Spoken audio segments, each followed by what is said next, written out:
Who sits atop the Big 12 Power Rankings a third of the way through the season? In today's video, I'll give my power rankings for the Big 12 for the week of January 29th and also discuss how many teams from the Big 12 can actually make the NCAA Tournament. Hey, how's it going, everybody? It's RC Maxwell here for the Back to 12 podcast. And now, this is a predominantly Texas Tech YouTube channel, but every week I will be giving you my updated Big 12 men's basketball power rankings every Monday or Tuesday of that week to let you know kind of where I think these teams are at. Last week, I had a lot of Houston fans in the mentions, and rightfully so to some degree, after I had Texas Tech at number one. Do I make that switch after a week where both teams went undefeated? You're going to have to wait and see on that front. But if you want more Big 12 videos here on the channel and to join one of the most engaging Big 12 communities here on YouTube, simply hit that like button, subscribe, and most importantly, turn on that notification bell. All right, before we get into my Big 12 men's basketball power rankings for the week of January 29th, you see it down on the screen below.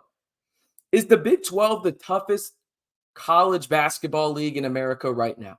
Just a simple Y for yes or in for no. This will be the pinned comment down below. We'll start backwards. We'll go from 14-1. At number 14, we have Oklahoma State. Listen, I get they beat West Virginia last week, but everybody should beat West Virginia at home. I'm sorry, West Virginia has a better win than Oklahoma State does in the Big 12. West Virginia beat Kansas. Okay, so I get it. The Mountaineers went 0-2 last week. I still have them ahead of Oklahoma State, even though Oklahoma State beat them at home. You can call me whatever you want on that front. But again, West Virginia has two Big 12 wins. Oklahoma State has one. I don't give a damn if Oklahoma State beat West Virginia. West Virginia has a higher quality win in beating Kansas. Now that we got 13 and 14 out of the way, we move to 12. UCF, they've got a couple of great wins. I'm not going to lie about that. One at Texas, at home against Kansas. They beat West Virginia last week. I think they move up. I had them at 13. Now they are at 12. Cincinnati, they stay pat. They lost by 5 to Kansas, a game that I actually thought Cincinnati had a chance to win. They're late in Allen Fieldhouse, but nonetheless, that magic or whatever the hell the Jayhawks have there at Allen Fieldhouse, I think it's probably a couple extra 3 people on the court. But I digress on that front. The Bearcats also beat UCF as well, so they stay at number 11. Arguably the biggest drop on this list is the Oklahoma Sooners. I had them at 5 last week. They go 0-2 this week against Texas and then Texas Tech, both at home. I'm sorry, you got to drop. You have to win your home games in the Big 12. They dropped from number 5 all the way to number 10. I like what Porter Moser's doing there, and I think Oklahoma is going to be a conference team. But once again, you have to win your home games in the Big 12 because if you don't, you are in for a world of hurt when you travel to the likes of Lubbock, when you travel to the likes of Ames, Iowa, when you travel to Lawrence, Kansas, or really anywhere else. It is hard as hell to win in this league on the road. And if you don't take care of business at home, you're going to drop precipitously. And that's exactly what happened to Oklahoma in my ranks here. All right, we move on from 9 to 5 now. And I have Kansas State, another team that just fell for me. Listen, you lose at Iowa State. I get everybody's doing that. And then you lose at Houston. I get everybody's doing that as well, too. But here's the thing. I can't put some of these teams behind them in the sense of what they did this week. You have to give some of these teams that I pushed up some of their flowers. And Kansas State was the team that fell down. I still think they're a good team. I like Jerome Tang, but they're streaky, and they started out the Big 12 hot with one of the easier schedules in the conference. Then they play 2 of the toughest teams in the conference, 2 teams that you'll hear about here in just a little bit at the end of the video. Wink, wink, nudge, nudge.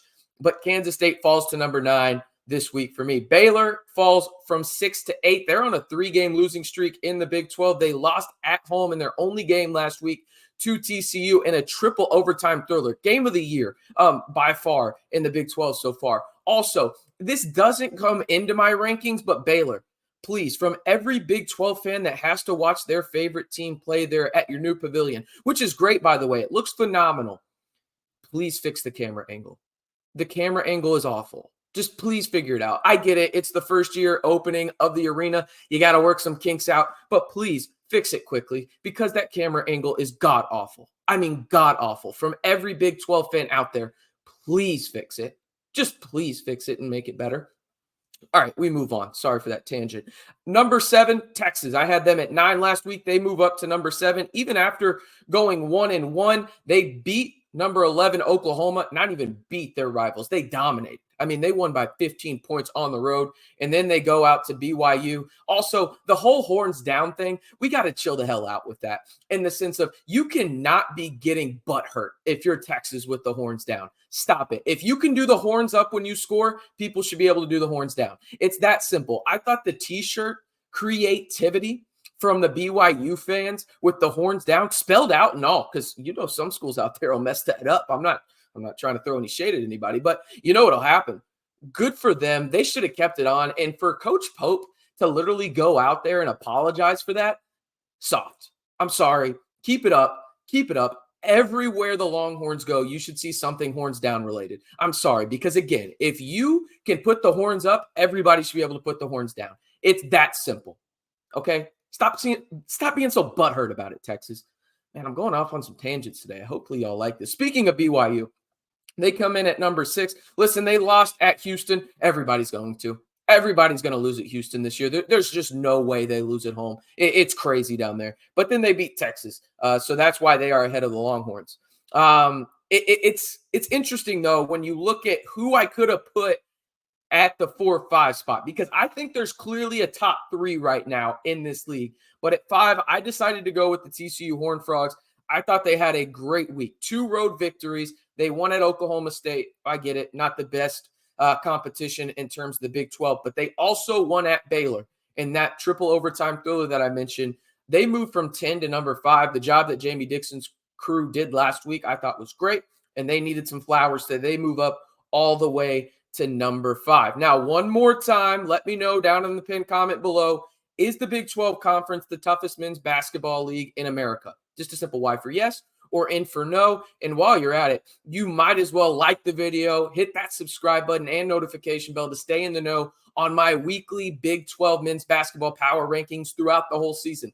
We'll have it going until Selection Sunday. You're going to want to stay in the comments because, well, people love to disagree, and it's no different down there below. So be a part of one of the most engaging Big 12 communities right here on the Back to 12 podcast channel. All right, let's get to the top 4. Starting at number 4, the Kansas Jayhawks. They went 1-1 last week, beating the Bearcats of Cincinnati at home by 5, and then losing at number 23, Iowa State. Now, they were actually the underdogs, were the number 7 Jayhawks in that game. Shout out to TJO, who I have at number 3.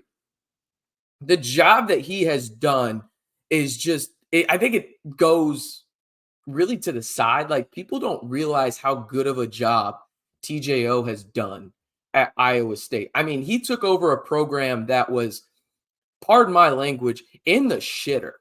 I mean, did not win a Big 12 game. I mean, they were awful. They were putrid. And he took it over, and he's turned it around to where now I look at Iowa State, and I'm like, damn, that's a second weekend team that can make some noise on the second weekend. That's how good TJO's team is, in my opinion. So I have them at number 3 with the Jayhawks at 4. And not to mention Iowa State also beat both Kansas schools last week. So they just simply own the Sunflower State now. They beat Kansas State and they beat Kansas. There you go. They did it all in a week. I did make a change at number 1. There you go. I have the Texas Tech Red Raiders at number 2 now, and they had one win last week. I thought it was a great one, 85-84 at number 11, Oklahoma. The second consecutive game where the Red Raiders have scored 50-plus points in the second half. The adjustments that Grant McCasland and crew make in the second half are truly unmatched compared to any team in the Big 12 as it currently stands right now. They've got a plethora of guards, really a trio when you look at it, of Pop Isaacs, Joe Toussaint, and then Chance McMillan, who had a career high at Oklahoma with 27. Those guys lead the way. You got a all Big 12 type big in Warren Washington, not to mention a lights out shooter in Kerwin Walton. Darion Williams is a Mr. Do-It-All for this team. Texas Tech is legit. Now, that being said, last weekend, I am a man of my word. When I made that video and I was talking to everybody, I literally said, if Houston wins a road game, I will put them at number 1. If they beat BYU on the road, I will have them at number 1 next week. I'm a man of my word. Houston, that wasn't a knock on you guys. I thought Texas Tech just deserved a ton of respect last week.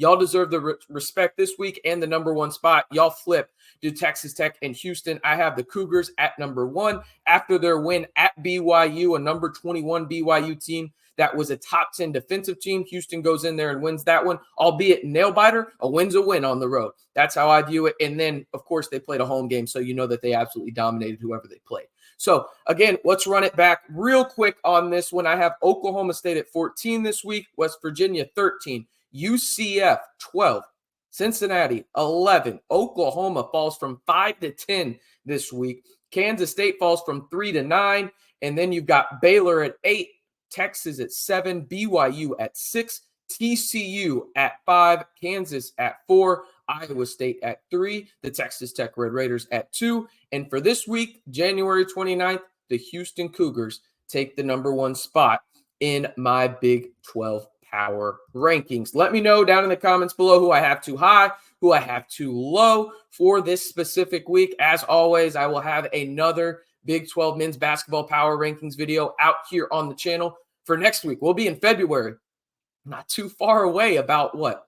Just a few weeks away from Selection Sunday. So really those resumes are starting to increase a little bit, and you're seeing teams really solidify their case to be on a certain line just a little bit more each and every week. We'll have another Power Rankings video out here on the channel next week for the start of February. Crazy to say, no doubt about that. I am RC Maxfield reminding you one more time, be sure to like the video, hit that subscribe button, and turn on that notification bell to join one of the most engaging Big 12 communities here on YouTube in the Back to 12 podcast channel.